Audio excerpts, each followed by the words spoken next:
À la une ce soir, opération contrôle de vitres teintées. Une vingtaine d'automobilistes contrevenants, ils ont pu bénéficier de la clémence des forces de l'ordre avant la phase de répression qui commence demain. Explication dès le début de ce journal.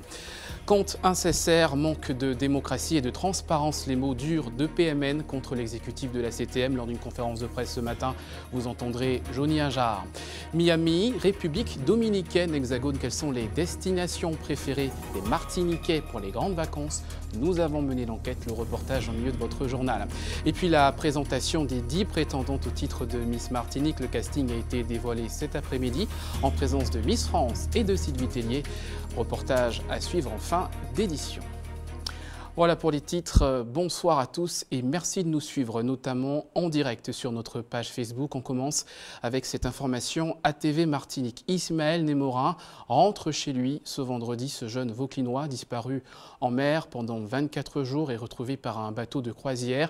Il est attendu de pied ferme par sa maman, mais également par les autorités judiciaires. Il doit arriver ce soir à l'aéroport Aimé Césaire. Nous devions donc retrouver sur place Sabrina Doré.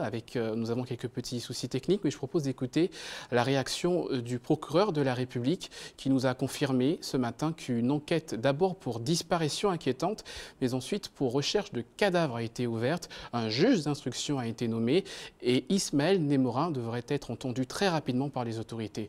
On écoute Renaud Godeuil qui a été interrogé ce matin par Louis Sabas. Dans ce dossier, donc, dès que nous avons eu connaissance et dès que la famille a signalé cette disparition, nous avons fait le choix d'ouvrir une procédure du chef de disparition inquiétante d'une personne. Dans un premier temps, les investigations ont été réalisées sous l'égide et sous le contrôle du parquet et nous avons ensuite fait le choix, à compter du 16 juin, de confier les investigations à un magistrat instructeur. Celui-ci a déjà procédé à un certain nombre d'actes et il est bien certain que le fait d'avoir retrouvé l'un des deux disparus de manière relativement récente était évidemment pour nous un élément plus que déterminant. L'intéressé n'a pu être encore entendu puisqu'il a été dans un premier temps ramené et rapatrié à Curaçao et qu'il est actuellement sur le chemin du retour pour la Martinique où naturellement les enquêteurs l'attendent afin de pouvoir procéder à une audition afin d'en savoir plus sur les circonstances de cette disparition. Voilà pour cette information. Retour évidemment demain sur cette actualité. Dans le reste de l'actualité, justement, cette opération vitres teintées menée par les forces de l'ordre à Chelcher. Les gendarmes ont contrôlé les automobilistes qui ne respectaient pas la nouvelle législation sur les vitres teintées qui s'est endurcie, vous le savez, depuis le 1er janvier. Pas de sanctions pour le moment pour les contrevenants, mais les autorités ont prévu de passer à la phase répression à partir de demain. On voit cela avec Louis Sabas. Je vérifie l'opacité. Merci, c'est bon, allez-y. Depuis janvier 2017, pare-brise et vitres latérales avant teintées en dessous de 70% de transparence sont interdits. Pour les conducteurs martiniquais habitués à utiliser ce dispositif, ces contrôles routiers passent mal. Je trouve qu'il fait très chaud en Martinique, tu vois. Je trouve que bon, ça c'est très inutile. Ce qu'ils font là, après, bon, c'est la loi, on se soumet, tu vois. C'est un petit peu contraignant parce qu'au pays, il y a du soleil. Il y a pas mal de soleil, donc pour pouvoir rouler sereinement, c'est pas mal, les vitres teintées. Pourtant, ils ne seront pas sanctionnés. Je vous remets donc la convocation.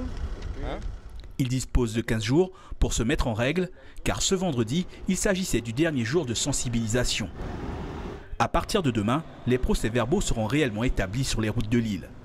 La loi est dure, mais c'est la loi, d'autant plus que des enjeux de sécurité routière sont mis en avant.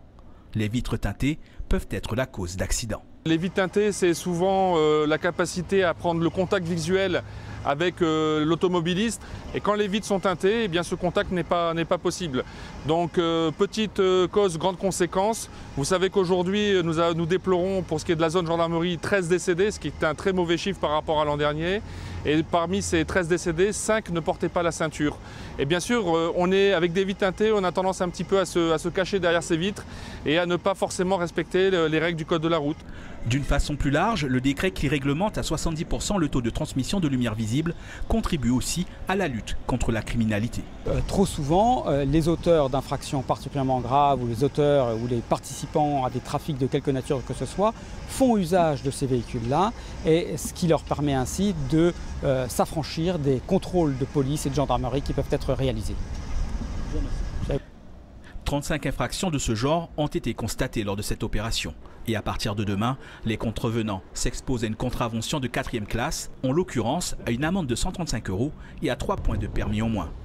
Et devront bien sûr se mettre en conformité avec la loi.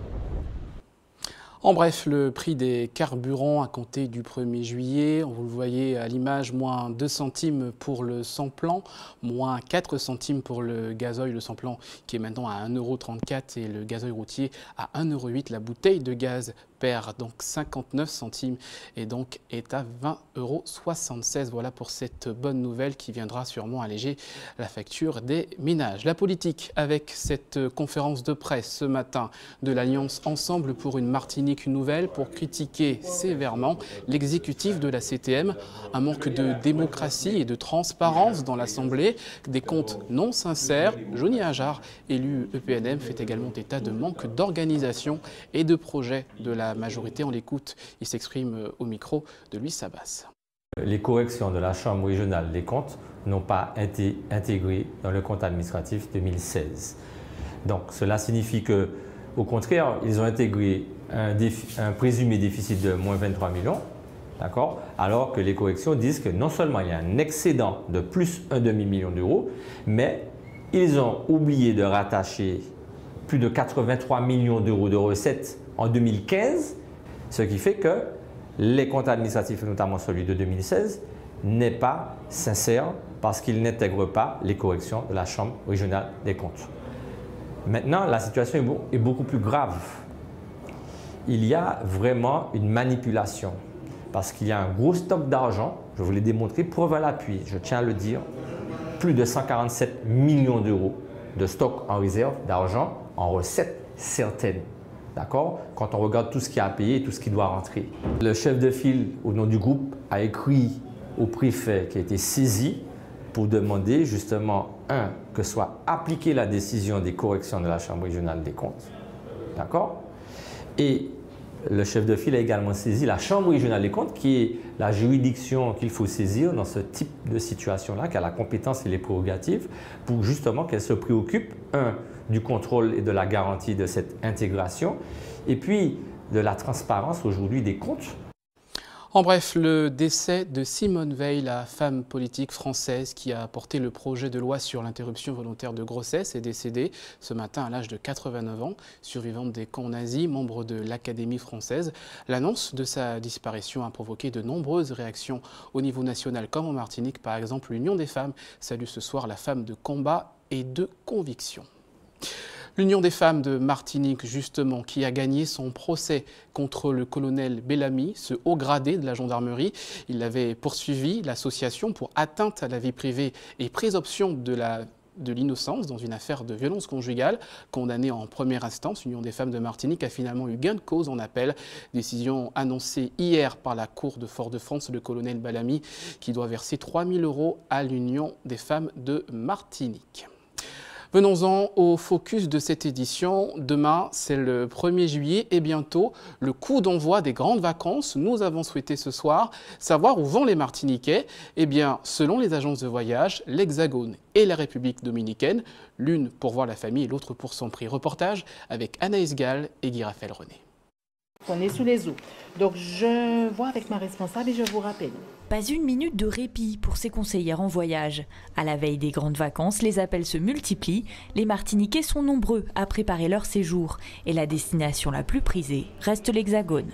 Je pars avec la Vie Tranquille, l'association Vie Tranquille. On ira dans les Vosges, on ira à Fatima. À Paris d'abord et ensuite au Portugal et en Espagne.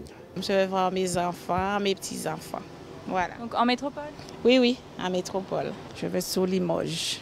Donc ça fait du bien de quitter un peu la Martinique? Ah oui, ça fait du bien de voir un petit peu de ce qui se passe en dehors. Autre destination en vogue, les îles voisines, les États-Unis ou encore le Canada. Et la palme pour la Caraïbe revient à la République dominicaine. C'est une offre all-inclusive, assez accessible par rapport à ce qui se fait donc, dans le reste de la Caraïbe, avec des hôtels luxueux et la mise en place de dessertes directes pendant les grandes vacances. Donc ça facilite effectivement donc, le déplacement vers cette destination. C'est une base double, c'est-à-dire 2 personnes qui partagent une chambre. Il faut compter entre, ça dépend de la catégorie de l'hôtel, il faut compter entre 800 et 1 200 € quand même par personne pour cette nuit. Un voyage qui comprend le billet d'avion, les transferts et la pension complète, all inclusive, pendant toute la durée du séjour. Un budget variable que les agences proposent d'adapter en fonction des critères de leurs clients. On est sur des séjours personnalisés en fonction des dates, du budget du client. On cherche ce qu'on peut lui proposer au mieux et on revient vers lui par mail. Si les réservations n'explosent pas forcément à cette période de l'année, cela ne veut pas dire que les Martiniquais partent moins en vacances, mais plutôt qu'ils voyagent différemment. La formule croisière fait un véritable carton. En ce moment, nous vendons énormément de croisières pour la prochaine saison qui commence en fin novembre. Alors qu'est-ce qui explique que les Martiniquais soient de plus en plus attirés par ce genre de voyage? La croisière, vous savez, le rapport qualité-prix est excellent et que nous avons de merveilleux bateaux ici et des fois très souvent nous avons des tarifs extrêmement intéressants car ces bateaux maintenant sont tête de ligne au départ de la Martinique et les invendus de l'Europe nous permettent de faire des tarifs extrêmement intéressants. Et pour ceux qui n'ont pas la chance de voyager, ce sera vacances au pays. Je pense que je vais plus faire des sorties à la plage, détente. Il y a plein de choses à faire en Martinique, oui c'est sûr. Il y a les plages, il y a des musées à visiter, enfin il y a vraiment plein d'événements. Non, vraiment, il n'y aura pas de souci. On va à la plage, cinéma. Faire découvrir à mon fils un petit peu les musées, le patrimoine, la flore, la faune, etc. Pourquoi vous avez choisi de rester en Martinique? Parce que je n'ai pas fait de budget pour aller hors du département. Et en fait, quand en Martinique, il y a toujours des choses à découvrir. Que ce soit à l'étranger ou en Martinique, il y aura de quoi faire. Alors, bonnes vacances à tous! Oui, bonnes vacances à Anaïs. Et justement, pour ceux qui restent en Martinique pendant le mois de juillet, vous pourrez profiter du festival culturel de Fort-de-France. Avant d'en parler avec notre invité, on va d'abord faire le point sur le programme et notamment sur les préparations avec ce défilé d'un groupe venu de Tours, un défilé de girafes. On regarde tout de suite.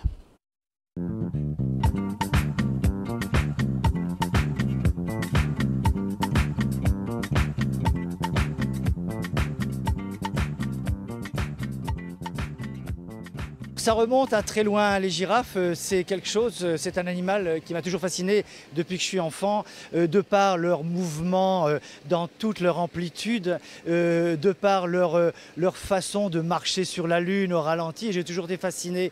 Donc il y a quelques années, j'ai voulu rassembler des vraies girafes pour faire une déambulation esthétique et plastique. Et puis c'était très très difficile parce que c'est un animal extrêmement protégé. Et donc j'ai dû oublier mon rêve, j'ai remis dans les cartons ces idées et puis quelques années plus tard on s'est dit et pourquoi pas, puisque ça me trottait toujours dans la tête, pourquoi pas revenir sur la fabrication des girafes. Et en fin de compte on a fabriqué nos propres girafes qui sont bien plus grandes que dans la nature, c'est-à-dire que nos girafes font 8 mètres de haut, elles sont animées avec 2 échassiers à l'intérieur et elles sont absolument vivantes.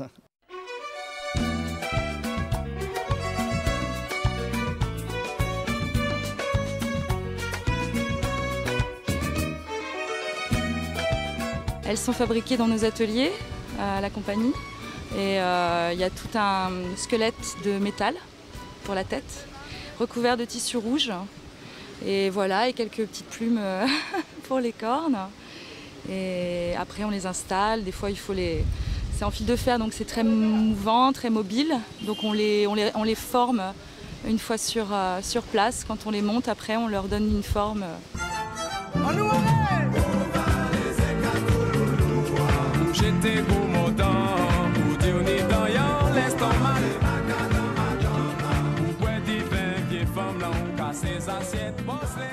Tout d'abord, le Carnaval des Arts, c'est d'abord né d'une envie de donner aux vacanciers qui sont là pendant les vacances un goût de carnaval, puisqu'ils ne sont pas présents au mois de février quand il y a le carnaval. Donc donner un petit format du carnaval au mois de juillet, en y incluant des jeux pour les enfants, pour que ce soit vraiment une manifestation familiale où les parents puissent venir avec les enfants, les grands-parents, tous ensemble, et avec une parade lumineuse à la fin pour que les gens puissent découvrir quelque chose de majestueux, souvent venu d'ailleurs, et aussi cette année préparé par des artistes locaux.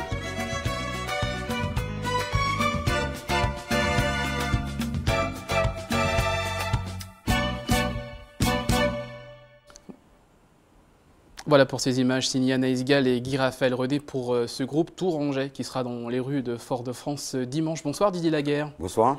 merci d'avoir accepté l'invitation. Vous êtes le maire de Fort-de-France et vous êtes donc l'invité de ce journal. On va parler avec vous de ce programme, de ce 46e festival de Fort-de-France. On vient de le voir, il y a encore la part belle aux invités. Oui, il y a la part belle aux invités, puisqu'on a ce groupe qui va nous montrer son savoir-faire en matière de gestion de girafes géantes, mais on a aussi Stanley Clarke, qui est une légende vivante du jazz, qui sera là pour la Jazz Night. Mais on a aussi 75% des artistes qui sont des artistes martiniquais qui interviennent dans ce festival, parce que le Festival culturel de Fort-de-France, c'est à la fois un retour, un regard sur nous-mêmes, sur notre culture, et en même temps une ouverture au monde, à la Caraïbe, et cette année au Vietnam avec le cirque du Vietnam. C'est donc un mélange, un savant dosage entre des troupes qui viennent de l'extérieur et des groupes martiniquais qui vont dans les rues de Fort-de-France, dans les salles de Fort-de-France, mais aussi dans les quartiers. Et j'y tiens beaucoup. Alors parmi les groupes martiniquais, justement, les artistes martiniquais, Falfret, qui sera donc mis à l'honneur cette année, pourquoi ? Parce que nous avons souhaité célébrer le 41e anniversaire de Falfret, qui est un groupe pionnier en matière de jazz martiniquais, et qui a un groupe qui a une belle longévité, qui a une discographie, une musicographie qui est très riche et variée, et puis qui va aussi avoir des invités prestigieux et en même temps des jeunes qui vont jeter un regard nouveau sur la musique de Falfret. Et donc nous avons souhaité que Falfret fasse la cérémonie d'ouverture, qui va aussi comporter une exposition de céramique dans les jardins du parc Aimé Césaire, avec des artistes et des plasticiens martiniquais. La lauréate du concours de Fort-de-France de l'année dernière de la céramique, mais aussi des plasticiens, des céramistes venus d'ailleurs, et puis une participation de nos invités du Vietnam qui vont nous donner quelques éléments et nous montrer aussi comment la culture vietnamienne et la culture martiniquaise ont des points communs et des points de croisement. Alors on l'a vu, le programme assez éclectique, vous nous en donnez un petit aperçu. Quelle discipline ne sera pas présente, artistique ? Non, je pense que toutes les disciplines artistiques sont présentes et représentées, que ce soit la musique, le chant lyrique, le théâtre, la réflexion aussi avec le cénacle, la danse traditionnelle, le jazz, la musique caribéenne. Toutes les disciplines sont les arts plastiques, les arts visuels. L'ensemble des disciplines sont représentées au Festival culturel de Fort-de-France, avec des variantes et des zooms, des loupes qui sont faites sur certaines d'entre elles. On aura de l'opéra mêlé à du ballet. Donc cela aussi, c'est de l'innovation et c'est quelque chose de magnifique. Et j'invite les Martiniquais à venir à ce festival culturel, 46e édition, et à se plonger dans la culture martiniquaise, la culture du monde, et de façon à ce que aussi cette culture nous permette de réfléchir sur nous-mêmes et d'avoir aussi des raisons d'espérer dans l'avenir. Alors justement, c'est la 46e édition. Est-ce que vous pouvez nous rappeler un petit peu l'histoire de ce festival, d'où c'est parti ? Mais ce festival est parti de la volonté d'Aimé Césaire, maire de Fort-de-France. Il est parti de sa volonté de travailler sur notre culture, de nous permettre de travailler sur notre identité. Notre culture, c'est l'élément essentiel de notre identité martiniquaise. Travailler sur notre culture, être fier de notre culture, être fier de notre identité martiniquaise, mais en même temps nous ouvrir au monde, rentrer en contact avec les autres cultures du monde pour nous permettre de mieux nous affirmer au monde. Et donc ce festival a débuté il y a 46 ans.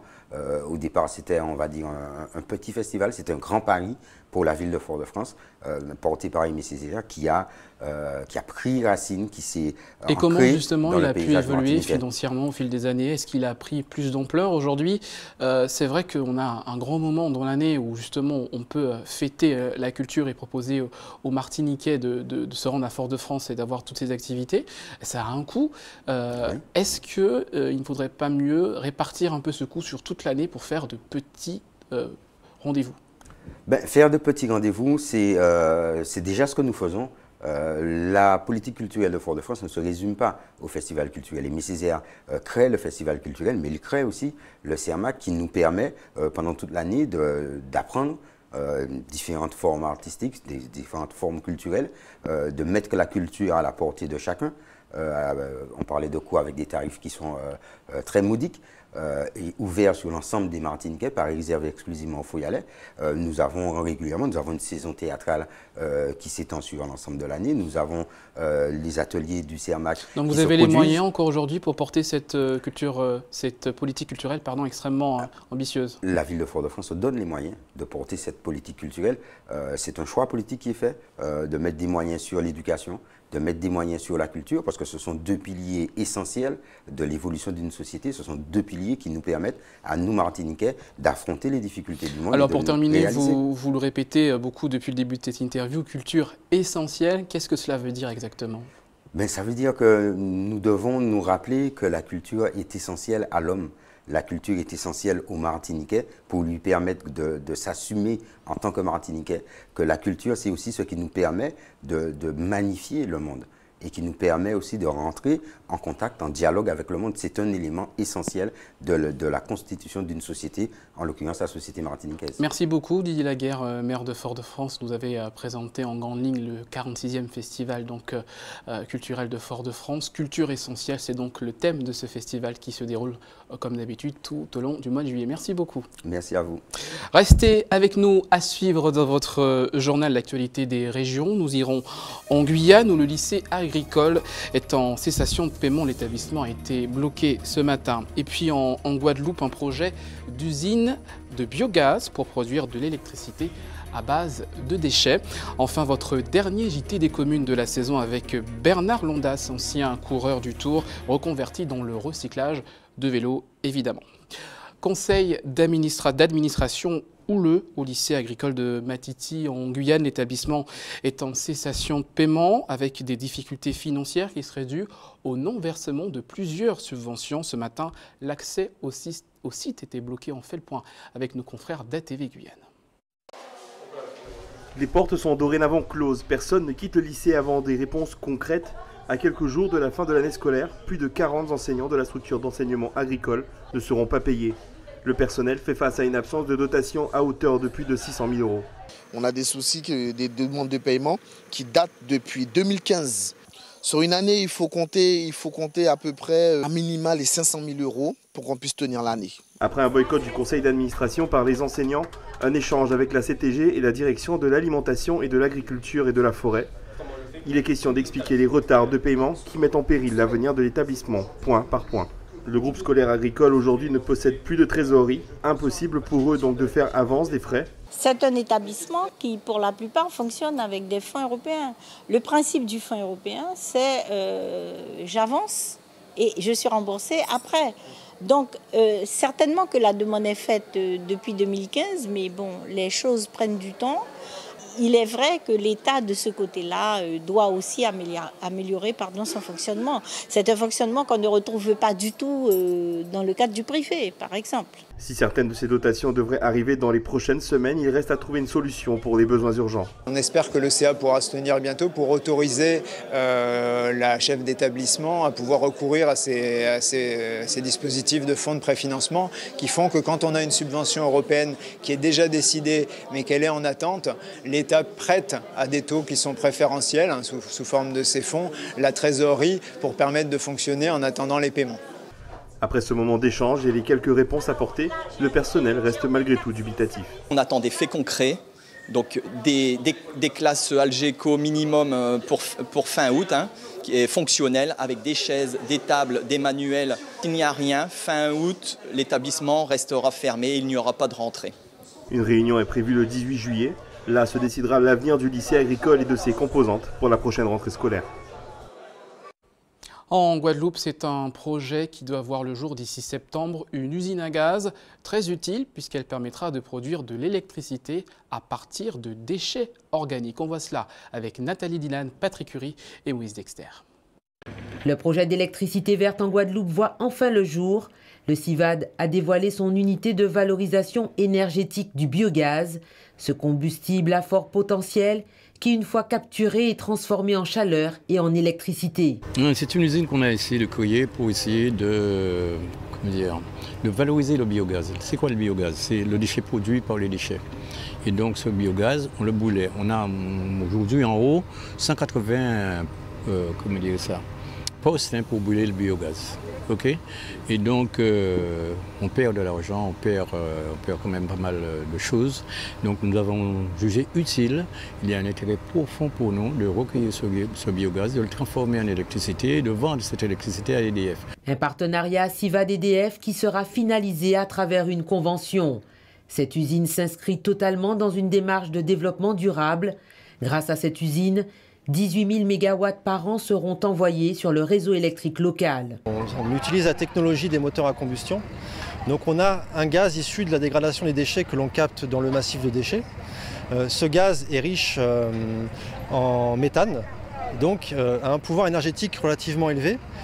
Donc ce gaz est intégré comme carburant dans un moteur à combustion et produit l'électricité par derrière. Donc la capacité de l'installation est de 2,2 MW. La production annuelle sera de l'ordre de 18 000 MWh et nous pensons faire cette opération pendant 15 ans, voire plus éventuellement si le gaz continue à prospérer. Les travaux sont en phase terminale. L'unité sera en service, si tout va bien, début septembre. Retour en Martinique avec la présentation des 10 sélectionnés pour participer à Miss France. Vous le voyez, il y avait plus d'une quarantaine de candidates au début pour ravir la couronne à Aurélie Joachim, Miss Martinique 2016, et pourquoi pas aussi à Alicia Eliès, Miss France 2016, qui était présente cet après-midi en compagnie de Sylvie Tellier du comité Miss France des images signées José Lechertier. On écoute justement ces quelques réactions recueillies par José Lechertier. Quand je vois le nombre de jeunes filles qui se présentent, ça fait rêver quand même. Parce qu'il y a de beaux voyages avec Miss France. Bien sûr, celle qui aura la couronne partira en France. Et avec le comité Miss France aussi, il y a pas mal de choses à faire. Il y a pas mal de voyages. Et puis, on ne sait jamais si la Martinique décroche la couronne Miss France. Il y a pas mal d'autres élections, comme Morgane Edwige, qui est arrivée quand même 14e à Miss Monde. La participation des candidates martiniquaises à Miss France est primordiale, puisque le but de l'émission, c'est évidemment de représenter toute la France métropolitaine et d'outre-mer. Vous savez très bien que les Martiniquaises, généralement, se placent très souvent sur le podium de Miss France. L'an dernier, Morgane Edwige a décroché le titre de première dauphine. Et Alicia Eliès, notre Miss France actuelle, guyanaise, est quand même née en Martinique. Voilà, donc bon courage à toutes les candidates. C'est l'heure de retrouver votre JT des communes.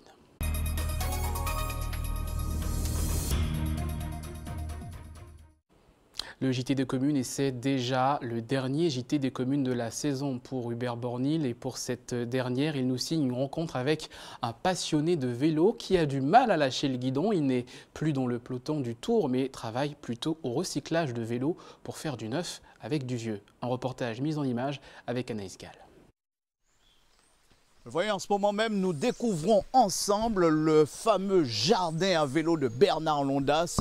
Cet ancien champion cycliste vous propose désormais de ne plus jamais jeter vos anciens vélos. Vous les lui amenez ici et puis il vous refera ça se ressortir comme du neuf. Regardez ça.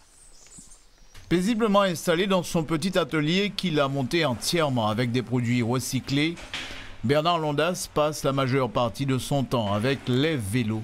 C'est un vélo de 24 pouces, c'est une vélo de fille. Je dois faire le réglage pour elle parce qu'elle voulait ça pour cette semaine.